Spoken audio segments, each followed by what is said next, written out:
율법에 계시된 인간의 비참에 대해서 말씀을 드리겠습니다. 비참이라는 말은 죄라는 용어보다 더 포괄적입니다. 왜냐하면은 죄와 그에 대한 형벌까지도 포함하기 때문에 그렇습니다. 상당히 그러니까 포괄적인 용어죠. 그런데 우리가 인간의 비참에 대한 지식을 어디서 얻을 수가 있을까? 그냥 우리가 느낌으로 얻을 수 있는 것인가? 경험적으로 얻을 수 있는 것인가? 아닙니다. 그것을 얻을 수 있는 방도는 율법입니다. 율법을 통해서 우리는 비로소 우리의 처지가 얼마나 비참한 것인가를 인식할 수가 있습니다. 율법이 없으면 우리의 처지에 대한 인식이 불가능해요. 이성과 경험은 우리의 비참, 자인식에 대한 척도가 될 수가 없습니다. 약간의 도움은 되지만은 정확한 잣대가 될 수가 없어요. 그 정확한 잣대는 율법입니다. 하나님의 율법에 우리를 비추어 볼 때 우리는 우리가 누구인가를 정확하게 진단할 수가 있어요. 그래서 오늘 이 율법에 대해서 말씀을 드리려고 합니다. 율법이 뭔가? 율법에 대한 정의가 중요한데 종교개혁자들은 율법을 하나님의 영원하신 뜻 혹은 하나님의 의에 대한 완전한 규칙이라고 정의했습니다. 하나님의 영원하신 뜻. 우리가 보통 하나님의 영원하신 뜻이라고 생각하면 딱 좋아요. 하나님의 의에 대한 완전한 규칙도 좋은 말이지만 하나님의 영원하신 뜻이다. 그러면 그 속에 모든 것이 포괄되어 있거든요. 율법이 뭔가? 이 율법에 대해서 우리가 성경적으로 생각해 보면은 하나님께서 인간의 본성 속에 새겨 넣은 삶의 법칙입니다. 그러니까 창조시에 아담과 하와의 창조시에 인간의 본성 속에 새겨 넣으신 법칙이에요. 삶의 법칙입니다. 본성의 법이죠. 로마서 2장 14절에서 15절 우리 성경적 정건데요. 이 본성의 법에 따라서 인간은 하나님의 법을 이해할 수가 있어요. 그러니까 에덴 동산에 있었던 아담과 하와는 성문법이 없이 지금 우리가 보는 모세 율법이나 이런 성문법이 없이 마음의 이 신비에 새겨진 법으로 하나님의 영원하신 뜻을 알았다. 인식하고 그에 따라서 살았다는 것이죠. 이게 이제 에덴 동산에 있었던 우리 선조들의 그 신비로운 삶이죠. 그런데 이 신비에 새겨진 이 본성의 법이 깨졌어요. 언제 깨졌냐면 타락 때문에 깨졌어요. 타락. 그래서 인간의 타락은 인간의 비참을 몰고 온 죽음이죠. 우리가 성경을 이해할 때 지난번에도 제가 잠깐 요약해서 말씀드렸지만은 인간의 타락에 대한 이 중요한 역사적 사실인데 이 사실을 우리가 늘 마음속에 새기지 않으면 성경을 이해하기가 힘듭니다. 성경을 이해하려면 몇 가지 중요한 사건들에 대한 이해가 필요한데 그 중에 가장 첫째 되는 사건은 창조고 그 다음에 두 번째 사건이 타락입니다. 이 구속 사이에 있어서 이 타락은 굉장히 중요한 거거든요. 이 중요한 것이 지금 중요하지 않은 것이 되어버렸죠. 지금은. 예? 이 본성의 법이 희미해지기 시작했어요. 타락 이후에 아주 이제 희미해지기 시작해가지고요. 뭐 왜곡되는 건 말할 것도 없고, 그래서 원래 하나님께서 인간의 본성 속에 새겨주신 이 하나님의 영원하신 뜻에 대한 인식 능력이 사라지기 시작하는 거예요. 아담과 하와는 이 본성의 법에 따라서 에덴 동산에서 하나님을 정말 하나님이 원하시는 대로 찬양하며 살았거든요. 존재의 목적을 이루고 살았거든요. 타락은 이후에 깨져버렸어요. 희미해지기 시작했습니다. 우리가 이제 이 율법 하면은 우리가 모세 율법을 생각하게 되고 성문법으로 주어진 이 법을 생각하는데 희미해져서 더 이상 하나님을 하나님으로 인식하지 못하고 인간의 본분을 제대로 수행하지 못하고 대인관계의 본문도 제대로 수용하지 못하는 비참한 상태가 되자 하나님께서 특단을 내리신 거예요. 그래서 모세를 통해서 성문법으로 원래 본성에 새겨진 법을 성문법의 형태로 인간에게 주신 거란 말이에요. 그것의 요체가 십계명입니다. 그 다음에 이제 모세 오경에 보면은 여러 가지 또 법들이 나오죠. 요체는 십계명이에요. 이 십계명이 요즘 말로 하면 헌법이나 마찬가지죠. 하나님께서 타락한 인류에게 주신 헌법이에요. 성문법의 형태로 주신 겁니다. 모세를 통해서. 그래서 어떻게 보면은 인간으로 하여금 인간 될 수 있는 기회를 하나님이 주셨는데 그것은 바로 이 본성에 새겨진 법을 다시 한번 성문법의 형태로 인간에게 주심으로써 인간으로 하여금 자기를 스스로 진단할 수 있는 길을 열어주신 거죠. 네가 누구냐? 네가 하나님 앞에서 어떤 사람이고 사람들 앞에서 어떤 사람인가를 정확하게 인식할 수 있는 잣대, 표준, 규범을 주셨단 말이에요. 바로 이것이 율법이다. 율법이다. 율법은 그래서 거울이다 그러죠. 거울. 인간이 스스로를 영적으로 바라보고 스스로를 살피고 인식하고 진단할 수 있는 거울과도 같다. 그래서 보통 우리가 거울이란 말을 참 많이 씁니다. 율법은 거울이다.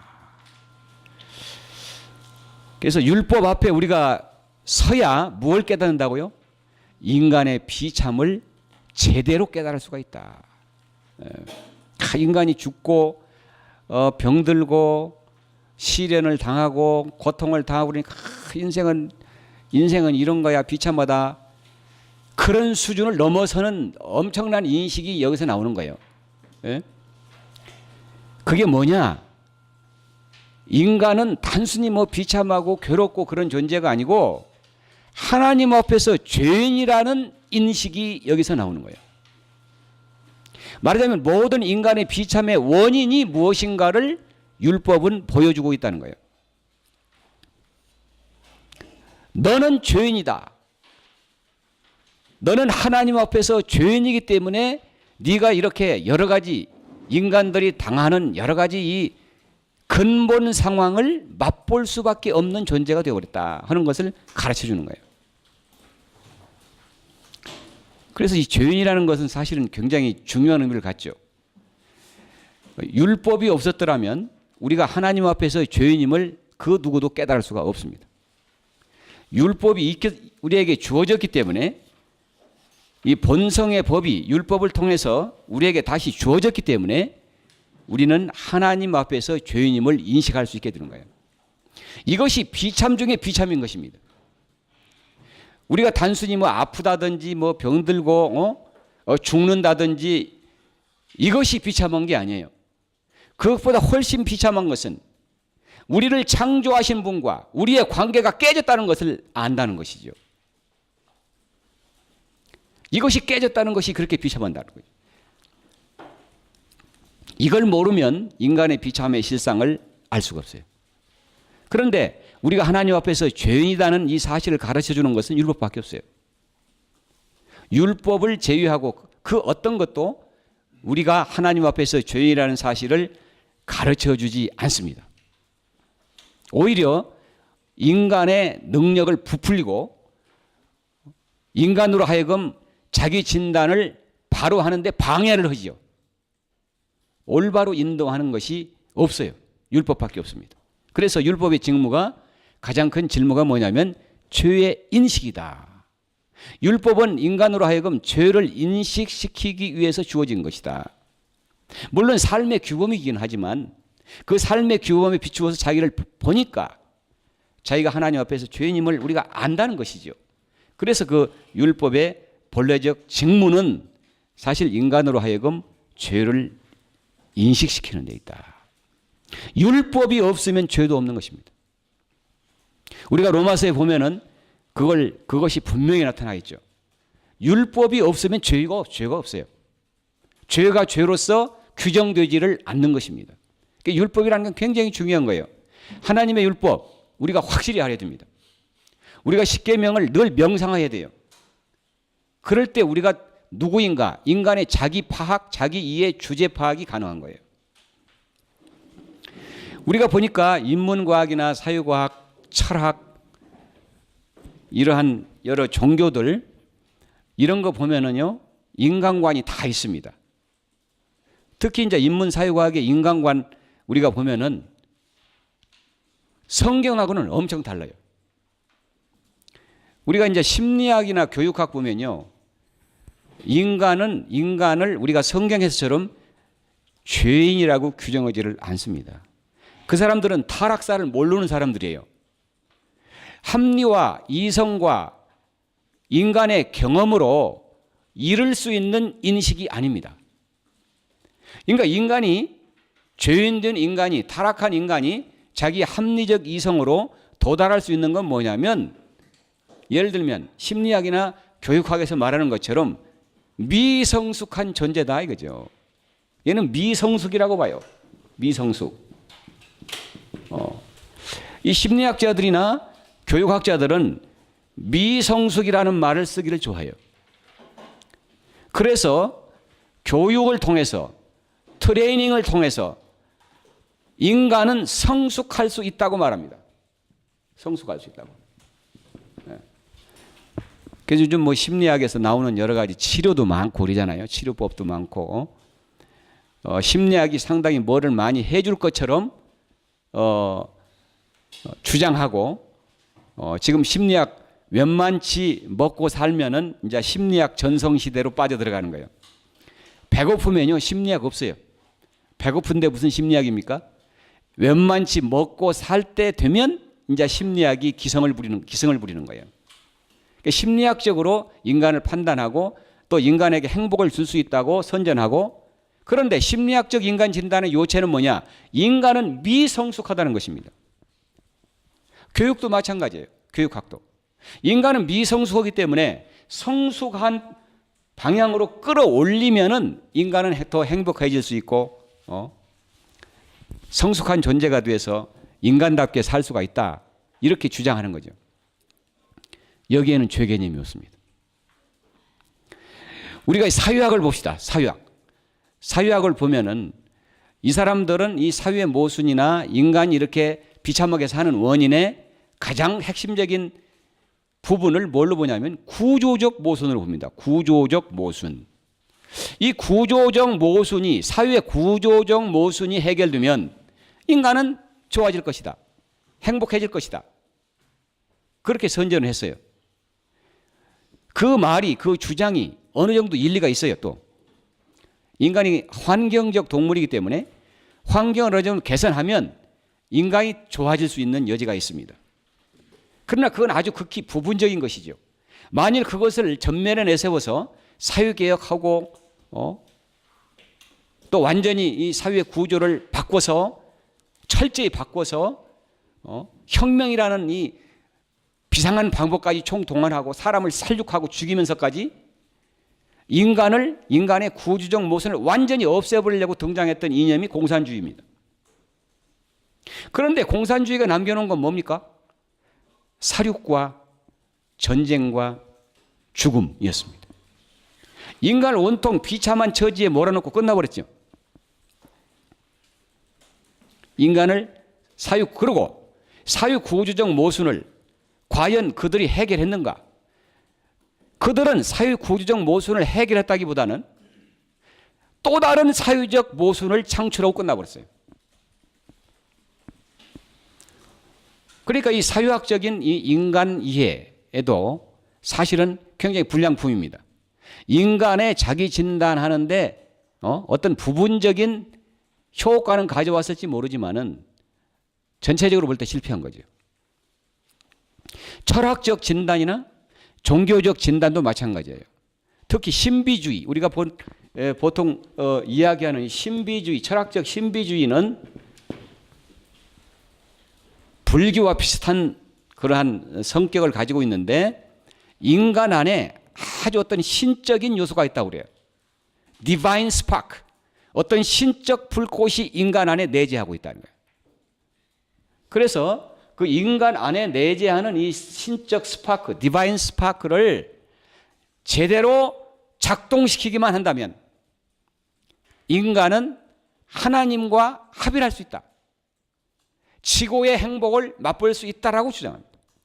이게 이제 그래서 수도원 같은 거 만들어 가지고 명상 이런 걸 통해서 계율의 준수 이런 걸 통해서 껍데기를 찾고 육적인 껍데기를 다 벗겨버리고 나면 인간의 본성 속에 내재하는 디바인 스파크, 신적 불꽃이 작동하게 되고 인간은 그 본래 그 육적인 모습에서 탈피해서 영적인 세계로 하나님과 합일할 수 있다. 라는 그러한 그 주장을 펴요. 불교하고 참 비슷하죠. 인간 안에는 모두 불성이 있다. 인간이 명상과 수도를 통해서 그 불성을 개발하면 어떻게 된다고? 해탈한다. 열반의 경지에 도달한다. 이렇게 주장하죠. 그러나 이거는 우리가 경험적으로 볼 때도 받아들일 수가 없어요. 만약에 이것이 사실이라면 지금도 끊임없이 해탈하고 하나님과 합일해서 연합이 되어가지고 행복하게 사는 사람들이 있어야 되는데 없잖아요. 그러니까 이것은 하나의 인간의 머릿속에서 나온 하나의 상념이고 사상이지 현실은 아니다 말이에요. 이 철학적인 이 신비주의도 그렇기 때문에 우리에게 인간이 진짜 무엇이냐를 제대로 못 가르쳐 준 거죠. 이 모든 사상 속에서 우리가 바라볼 수 있는 게 있습니다. 아주 공통점이에요. 그러니까 인문주의나 사유과학 이들이 인간 이해에 있어서 못 보는 게 있어요. 우리는 보는데 그 사람들은 보지 못하기 때문에 자꾸 헛소리를 하는 이유가 있단 말입니다.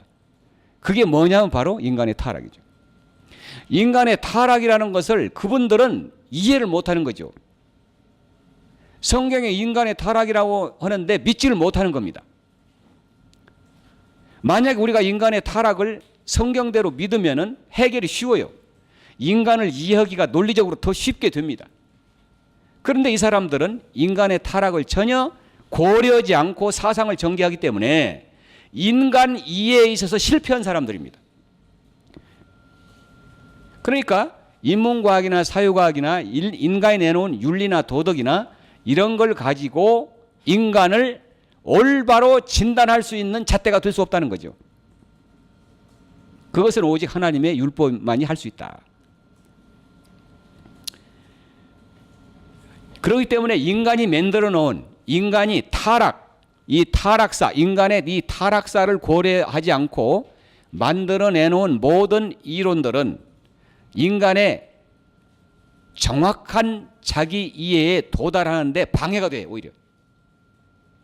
성경적인 이해만이 오늘날 인간의 비참과 그 비참의 원인을 진단하고 해부할 수 있는 유일한 책이다. 이게 우리는 지금 이 교육, 초등학교 때부터 유치원, 초등학교, 중학교, 대학교, 우리 아이들은 지금 어떤 인간관에 노출되어 있는가를 봐야 돼요. 아주 낙관주의적인, 하나님도 없고 타락도 없는 아주 낙관주의적인 인간관에 의해서 교육받고 있다. 비성경적인 교육 방법을 가지고 지금 훈련받고 있는 거예요. 잘못된 인간관에 의해서 훈련받고 있는 것입니다. 그거를 이제 우리 기독교가 가르쳐주고 우리 학생들 특별히 아주 중점적으로 거기에 흡수돼서 완전히 그 영향권에 완전히 잡혀가지고 계속 나가면 어떻게 됩니까? 성경적인 인간관을 부인하는 데까지 갈 수가 있는 거죠. 창세기 3장은 아예 없는 걸로 알겠죠. 그렇게 함으로써 자기도 모르는 사이에 성경적인 인간관에서 떠나서 하나님을 인정하지 않고 불신앙적인 인간관에 영향을 받아서 흡수돼서 그 인간관에 의해서 따라가는 엉뚱한 결과가 나올 수 있다는 거예요. 이게 참 중요한 거예요. 그래서 우리가 이 성경적 인간관을 배우게 되면은 자식 교육은 우리가 시켜야 되겠죠. 우리 성도들이 자식 교육은 제대로 시켜야 되겠죠. 성경에 입각해서 성경적 인간관을 가르치겠죠. 너희들 학교에서 배우는 인간관은 이런 건데 요체가 이런데 성경적 인간관의 요체는 이렇거든. 이게 맞거든. 그러니까 너희들은 이 척도에 따라서 인간이 무엇이고 네가 누군가를 진단하거라. 이렇게 가르쳐 줄 수 있다는 거예요. 이게 중요합니다. 심지어는요. 기독교 학교 미션 스쿨에서조차도 이것을 확실하게 가르쳐 주지 않는 사태가 지금 발생하고 있는 거예요. 놀라운 일입니다. 더 무서운 것은 신학 세계까지 들어와 있어요. 이러한 그 세속주의적 인간관이 신학 세계까지 파고 들어와 가지고 신학자들을 물렁하게 만들고 목사들도 물렁하게 만들어 버렸어요. 헐렁하게 만들었어요. 그 성경적 인간관을 성경에 기록된 그대로 증거하기를 꺼려한단 말이에요. 꺼려해. 이것이 오늘날의 현실이란 말이에요. 확실히 알자는 거예요. 성경에 보면은 로마서 3장 23절 모든 사람이 죄를 범하였음에 하나님의 영광에 이르지 못하더니 우리는 지금 하나님께서 의도하신 영광에서 살지를 못하고 있습니다. 하나님의 영광에서 떠나버렸어요. 지금의 영광은 인간이 만들어내는 자기 영화입니다. 하나님이 의도하신 영광이 아니라 인간이 스스로 만들어낸 영광이에요. 자기 영화. 우리가 이 사실을 분명히 이제 머릿속에 담아두면서 그 다음에로 넘어갑시다. 그건 율법의 요구입니다. 왜 우리가 율법 앞에만 서면은 우리가 하나님 앞에서 죄인임을 고백할 수밖에 없을까? 이 이유를 이제 우리가 좀 더 살펴봐야 돼요. 이 십계명으로 요약되는 이 율법의 요구는 마태복음 22장 37절에서 40절까지 예수님께서 일목요연하게 간단한 말로 요약해 주셨습니다. 네 마음을 다하고 목숨을 다하고 뜻을 다하고 힘을 다하여 주 너희 하나님을 사랑하라 하였으니 이것이 크고 첫째 되는 계명이요 둘째도 그와 같으니 내 이웃을 내 자신같이 사랑하라 하셨으니 이 두 계명이 온 율법과 선지자의 강령이니라 이렇게 기록되어 있습니다. 우리가 잘 아는 대로 이 하나님과의 관계가 되는 이 계명은 신명기 6장 5절과 그 다음에 이웃사랑에 관계되는 계명은 레위기 19장 18절 이 두 가지를 결합시킨 것입니다. 그 중심 내용이 이제 하나님 사랑과 이웃 사랑이죠. 그러니까 십계명을 어떤 정신으로 지켜야 하는가가 기록되어 있습니다. 1계명에서 4계명까지는 하나님을 진심으로 사랑하는 마음으로 지켜라. 5계명에서 10계명까지는 이웃을 사랑해야 돼. 너 자신을 사랑하는 것처럼 사랑하라 하는 거예요. 우리가 이 첫 번째 하나님과 관계된 계명에 대해서 한번 살펴봅시다. 뭐라고 되어 있습니까? 이 하나님과의 계명 준수의 정신을 뭐라고 예수님이 설명하셨어요? 내 마음을 다하고. 그래, 다소 마음을 나는 다하는데, 예, 이 문제는 그렇게 대답할 수 있겠죠. 그런데 두 번째 나오면 이제 아찔하죠. 목숨을 다하고. 목숨을 다하고? 그러면 이제 물로 앉죠. 이건 아니다.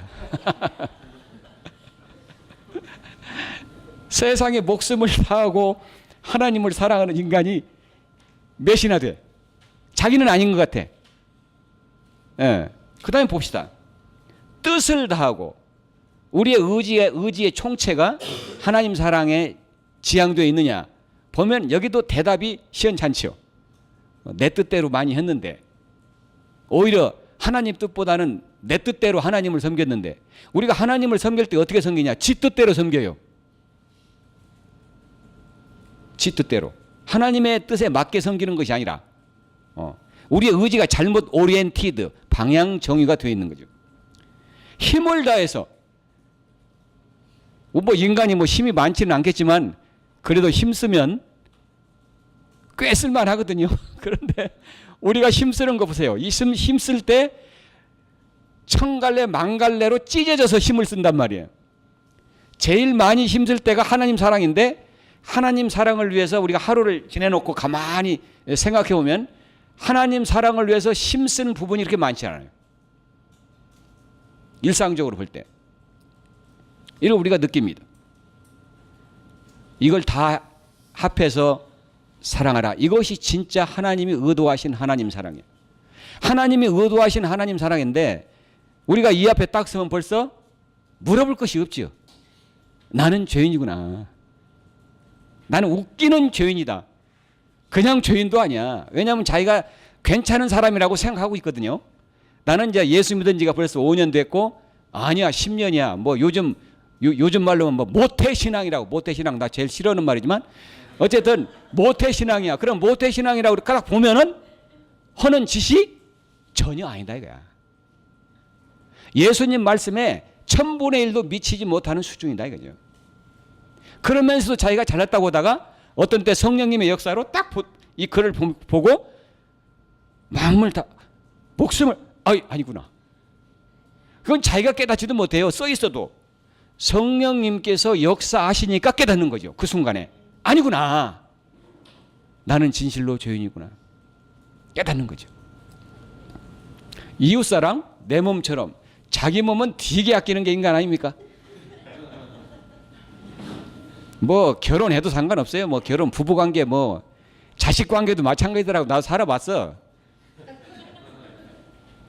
자식을 사랑하죠. 부모가 자식을 왜 안 사랑합니까? 그런데 가만히 또 생각해보면요, 지 몸처럼 사랑하느냐, 그건 이해가 다른 얘기야. 아무리 부모가 자식을 사랑해도 자기 몸처럼 사랑한다는 건 드문 일이에요. 어떤 때는 자기 몸처럼 사랑하다가도 또 어떤 때는 전혀 자기 몸처럼 사랑하지 않습니다. 부부관계도 마찬가지고 자식관계도 마찬가지고 부모관계도 마찬가지예요. 우리가 속일 수가 없어요. 하나님의 이 계명 앞에 서면요, 우리는 스스로를 속일 수가 없어요. 조용히 앉아서 묵상하면 다 걸려있네. 안 걸려있는 게 없어요. 아, 나는 죄인이구나. 하나님의 율법의 거울에 비추어서 명경지수처럼 아주 환한 빛에 비추어서 우리를 보면은 우리의 더러운 모습들, 회색빛 모습들이 그때 비추어지는 거예요. 나는 죄인이구나. 그렇다고 해서 누구 앞에서 죄인입니까? 인간들 앞에서는 굉장히 의인이죠. 빤듯한 것처럼 보이죠. 그러나 하나님 앞에서는 나는 죄인이구나 하는 것을 아주 확실하게 인식하게 된다는 거예요. 그러니까 우리는요, 이 이스라엘 사람들을 보면 알 수 있습니다. 이스라엘 사람들이 율법 준수할 때 보세요. 바리새인들이 제일 잘했잖아요. 여러분들 바리새인들 욕하면 안 됩니다. 바리새인들을 잘 모르는 사람들이 바리새인을 욕해요. 바리새인들은요, 아주 철저한 율법 준수자들이에요. 정말 바리새인 중에 엉터리들도 있었겠지요. 그러나 바리새인들, 진짜 바리새인들은요, 존경을 많은 사람들이 있어요. 이스라엘에서 가장 신앙적으로 존경받아 마땅한 사람들이 바리새인들입니다. 예수님한테 걸렸으니까 자꾸 요거도 먹었지만 잘못 걸렸죠. 그러나 인간들한테 걸리면 아주 존경받는 사람들이에요. 존경할 수밖에 없는 사람들이 바리새인들입니다. 그분들처럼 하나님의 율법을 묵상하고 지키려고 노력한 사람이 없어요. 없습니다. 그런데 예수님의 눈으로 딱 보니까 뭡니까? 그 사람들의 율법 준수가 대체로 외형적 준수고 기계적 준수의 수준을 넘지 못하더라 이거예요. 처음에는 하나님 보시기에 내가 의로운 생활을 해야 되겠지? 그러고 했겠지요. 그러나 시간이 지나면서 어떻게 바뀌어집니까? 사람을 즐겁게 하기 위해서 이제 바뀌어지는 거죠. 사람이 나를 어떻게 경건하다고 볼까? 이 수준으로 이제 옮겨가는 거죠. 옮겨가는 거예요. 처음에 의도와는 달리 하나님을 즐겁게 하고 기쁘게 하고 그런 정신에서 벗어나서 이제는 사람을 즐겁게 하고 기쁘게 하는 방향으로 가버리는 거죠. 기계적 준수죠. 기계적 준수. 의형적 준수. 내면성이 고갈되기 시작하는 거죠. 이 바리새인들의 잘못은 율법을 안 지킨 데가 있는 게 아니에요. 율법을 지켰는데 내면성이 고갈된 형태로 지킨 거죠. 내면성이 부족한 형태로 지킨 거죠. 이것이 그들의 문제예요. 외적으로는 퍼펙트, 완전한 사람들입니다. 거의. 그런데 하나님께서는, 성자 예수님께서는 그러한 준수는 준수 않는 것과 똑같다고 선언하신 거죠. 기계적 준수와 외면적 준수는 준수가 아니다 한 거예요. 놀라운 거죠. 그러니까 이방인이나 유대인이나 하나님의 율법 앞에 서면은 죄인일 수밖에 없어요. 결론적으로. 그래서 이 바울이 로마서에서 이 점을 굉장히 강조했지 않습니까? 그 다음에 이제 우리가 따져봐야 될 다음의 주제는 뭐냐면 율법 준수의 능력입니다. 율법 준수의 능력의 관점에서 다시 한번 재조명해 볼 필요가 있어요. 율법 준수에서 하나님이 요구하는 것은 온전한 준수입니다. 온전함. 하나님이 온전하시고 완전하신 것처럼 하나님은 우리 인간들에게 온전한 하나님의 뜻을 온전하게 준수할 것을 요구하십니다. 그렇기 때문에 우리 편에서 보면은 외면적 준수도 준수에 속하고 또 10개 중에서 9개는 준수했으면 9개 준수한 것이 되는 거예요. 그런데 하나님 편에서 보면 아닙니다. 외면적 준수는 준수가 아니고 10개 중에서 하나만 안 지켜도 준수가 아닌 거예요. 우리 인간적 관점에서 볼 때는 90% 준수했는데 왜 준수가 아니냐? 우리가 보통 이제 무엇에 익숙해져 있습니까? A, B, C, D 학점에 우리는 익숙해져 있죠. 그럼 몇 점만 받아도 학점이 됩니까? 60점. 60점이면 D지, D. 예. 60점만 받아도 우리는 합격이라고 하는데 하나님의 합격 기준은 다르단 말이에요. 하나님은 100점을 맞지 않으면 합격을 안 시킨다는 거예요. 온전한 준수만을 준수로 인정하십니다. 문제는 여기에 있죠. 우리가 이 사실에 대해서 자꾸 잊어버려요. 이 인간의 사회에 이 영향이 너무 큰 거죠. 우리 인간 사회에서는 웬만하면 다 봐주잖아요. 행간하게 너 됐어 그러죠. 하나님은 그거 없어요. 네가 온전히 준수했느냐 아니냐 이걸 보신단 말이에요. 성경에 보니까 타락한 인간의 실상은 또 뭔가? 타락한 인간은 그렇다면 하나님의 율법을 온전히 지킬 수 있는가? 우리가 성경을 한번 굳어볼 필요가 있어요. 성경에 보면은 로마서 8장 7절에 우리가 이제 보면은 인간은 하나님의 법에 굴복치 아니할 뿐 아니라 할 수도 없다 이렇게 써 있어요. 인간의 본성의 그 깊이를 여기서 알려주고 있습니다. 인간의 본성적 능력, 이게 어떤 것이냐? 여기에서 우리가 알 수 있는 게 있어요. 인간은 하나님의 율법에 굴복할 능력도 없고 의지도 없다는 것입니다. 두 가지가 다 부족해요. 능력도 의지도 부족한 거예요. 우리가 생각해 보면요, 야, 우리가 정말 하나님의 율법을 준수하려고 하는 의지가 있을까? 그리고 예수 안 믿는 사람은 말 것이 없죠. 예수 믿는 우리조차도 보면은 어떻습니까? 제대로 믿음이 생겨서 바른 믿음으로 살기를 원하고 성령 충만, 은혜 충만, 말씀 충만해서 하는 성도들은 그래도 인정할 만해요. 아, 저렇게 하는 거 보니까 참 성도답다. 우리가 인정해 줄 부분이 있습니다. 상당히 있어요. 그런데 대개 믿음도 없는 성도들이 대부분 아닙니까? 교회는 다니는데 믿음이 없어. 요즘 한국교회뿐만 아니라 세계교회의 큰 이슈가 뭐냐? 성도의 불신앙입니다. 불신앙적 성도들이 너무 많다는 거예요. 이 사람들은 뭔가? 가만히 보면요, 하나님의 진리의 말씀을 사랑하지 않습니다. 예수를 믿고 교회에서 직분까지 다 받았어요. 그런데 그 사람은 하나님의 진리의 말씀을 사랑하는 마음이 없어요. 또 사랑은 조금 한다고 하더라도 아까 말한 하나님이 원하시는 사랑, 마음을 다하고 목숨을 다하고 힘을 다하고 뜻을 향한 그런 사랑은 없단 말이에요. 여러분, 우리가 진리를 사랑하려면 화끈하게 사랑을 해버리든지 아니면 화끈하게 그만둬버리든지 둘 중 하나 하면 참 좋겠는데, 인간은 뭐야? 미적지근하고 어정쩡하게 사랑하고 있더라 이거죠. 이건 하나님이 원하시는 사랑이 아니다고요. 아니다고. 사실은 인간은 보면요, 들여다보면요, 인간은 진리를 미워하는 마음을 가지고 있습니다. 우리가 이것을 인정해야 합니다. 우리 마음속을 들여다보면요, 우리는 하나님을 사랑하는 마음이 없고 하나님을 미워하는 마음이 있습니다. 이게 문제입니다.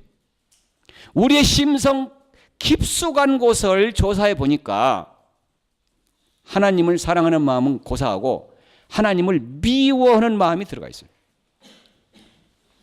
타락한 인간의 본성의 아주 중요한 부분이죠. 타락한 인간과 예수 믿고 열심히 싸우는 사람들은 이제 그걸 상당한 부분에서 해결하는데, 그런 정도의 믿음이 아닌 가짜 믿음, 불신앙, 이런 사람들은요, 진리를 싫어하고 하나님을 싫어합니다. 하나님 없었으면 좋겠다. 있을랑가 없을랑가 확률은 50% 50%인데 없는 것이 좋겠다, 이렇게 생각이 더 많아요. 지 마음대로 살려고 그러는 거예요. 지 마음대로 살고 싶어서 그런 거죠. 불편하거든. 하나님이 계신 것이 불편하고 진리가 있는 것이 불편한 것입니다.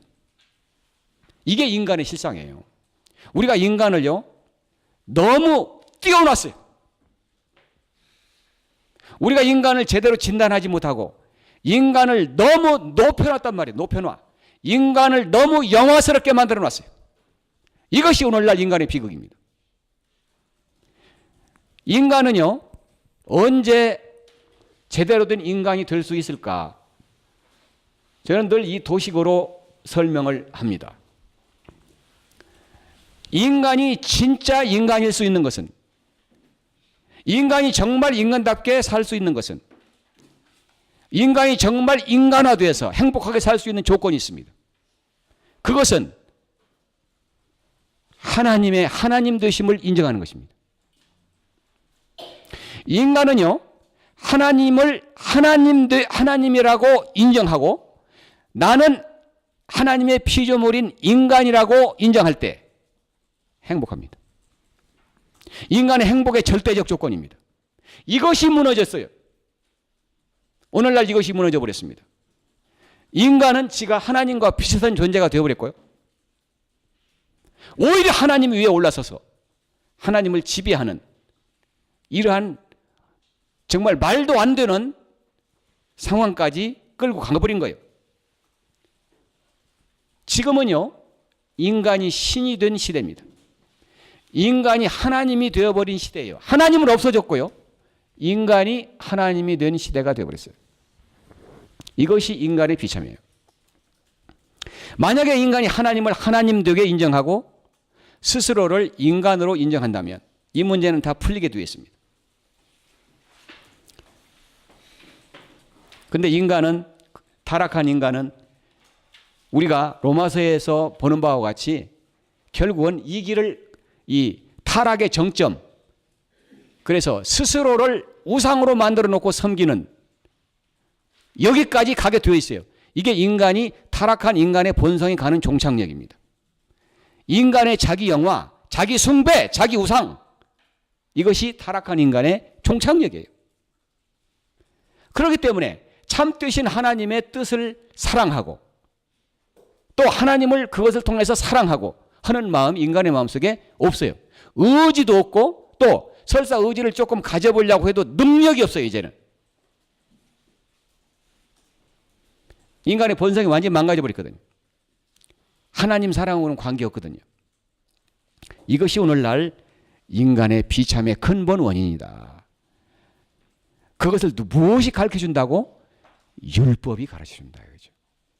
여기 제가 우리 크리스찬들의 삶의 문제에 관한 것에 대해서 좀 더 이야기를 하기 위해서, 부연 설명하기 위해서 제가 좀 써놓은 게 있어요. 그러면 성도들은 어떠냐? 성도들은, 여기서 말하는 성도들은요, 제대로 된 성도를 말해요. 가짜 아닙니다.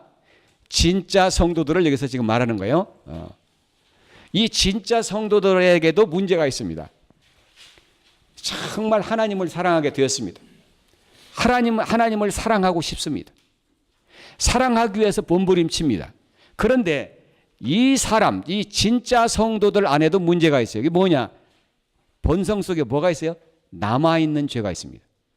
잔존하는 죄가 있어요. 본성이 완전히 깨끗해진 게 아니거든요. 여러분, 예수 믿는 사람은요, 본성이 완전히 100% 변화된 사람이 아닙니다. 예수 믿으면 100% 성자가 되는 것이 아닙니다. 예수 믿는 사람의 특징은요, 잘못된 본성과 싸우고 있다는 사실이에요. 이것이 차이점이에요. 예수 믿는 사람은 투쟁하는 사람들입니다. 자기의 거릇된 본성과 투쟁하는 사람들이에요. 그래서 이 투쟁의 정도가 좀 제대로 되어가지고 의롭게 살고 거룩하게 사는 사람들은 이게 진짜들이죠. 싸우는 것인지 안 싸우는 것인지 싸워야 되겠다는 마음이 있는데 실제로는 안 싸우는 사람들은 크리스찬 아닙니다. 제대로 된 크리스찬이라고 볼 수가 없어요. 그렇기 때문에 남아있는 죄가 있어요. 본성의 약함이 있습니다. 이걸 우리는 본성의 약함이라고 또 부릅니다. 이 본성의 약함 때문에 우리는 싸워야 돼요. 말씀으로, 성령으로 싸워야 됩니다.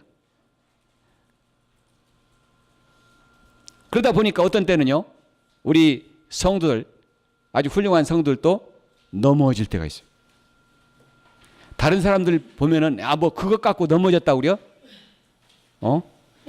그런데 이 사람은요, 뭡니까? 말씀대로 살기 노력하기 때문에 늘 하나님의 율법 아래 자기가 서 있기 때문에 그건 다른 사람이 볼 때는 아무 문제는 아닌데 자기가 볼 때 이건 잘못이다 그러고 죄라 그러고 이렇게 인식하게 된단 말이에요.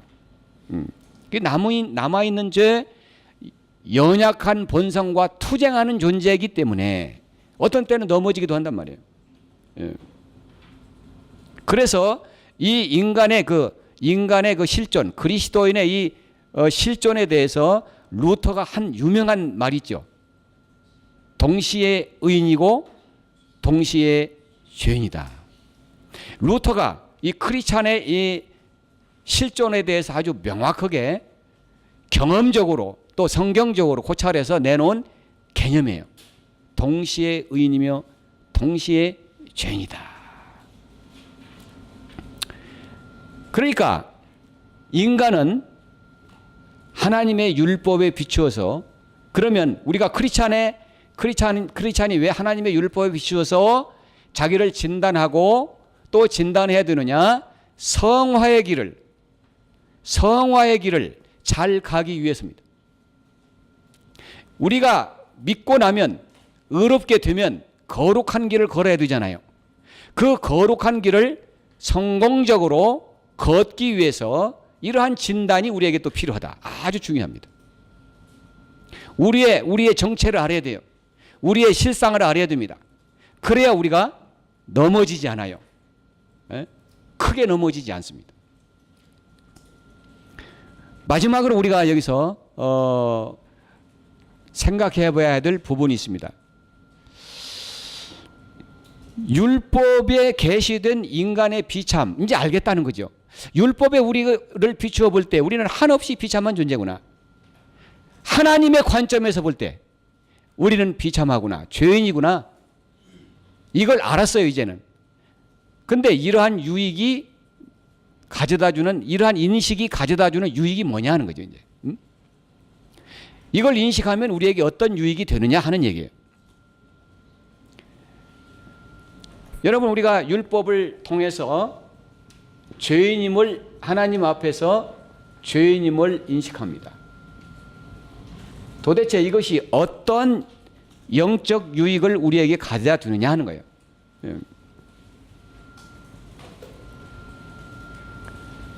하나님의 은혜를 사모하는 마음을 갖게 하는 거예요. 하나님의 은혜를 갈구하는 마음으로 인도한다 이거예요. 이러한 인식이 가져다주는 아주 큰 유익이 바로 하나님의 은혜에 대한 갈구다.